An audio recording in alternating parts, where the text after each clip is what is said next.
Hey, what's up? How are you? All right, it's Shahab here from the Healthy, Wealthy, Wise crew. So we had a group coaching call the other day, and the topic, it was a spirituality call, and the topic itself was about resistance versus resilience. We all got both in our lives, and it really depends on how you deal with it. So here's the thing, you never really want to get rid of resistance because the more you try to get rid of something, the bigger it gets, right? It's like if something is bugging you, you probably start to think, if I can just forget about it, it'll be great. But what happens? You try to forget about it, and the problem just becomes bigger and bigger. It's this big friggin' ball of weird energy, and you're like, just get away. It doesn't get away, right? It just lingers and just grows.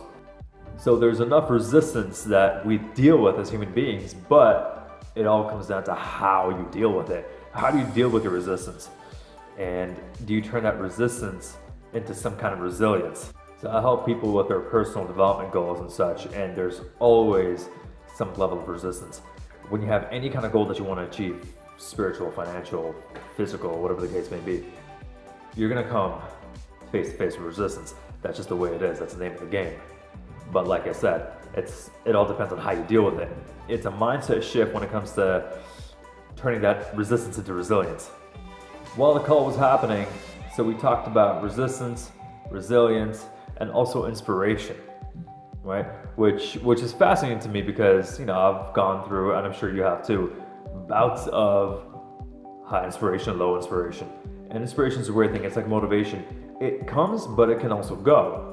But you can't just strictly rely on inspiration itself. Other things have to align.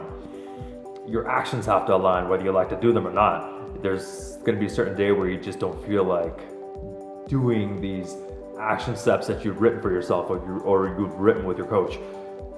But you do them anyway, and then you will feel like doing it, but you have to do it. There's just no way around it. It's like working out.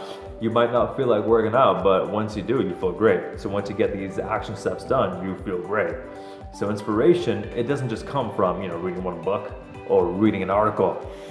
It comes, it's in here first, and then you align your physiology. You do something that kind of wakes up the body. At least that's what I do, and I'm sure it'll work for you too. Move around, stretch, work out, just beat your chest. I don't care. Do what you gotta do.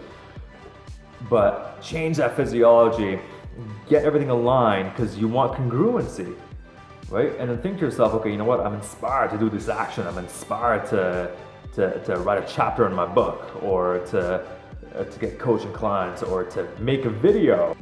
There's a lot of different things you can do to actually get some level of inspiration.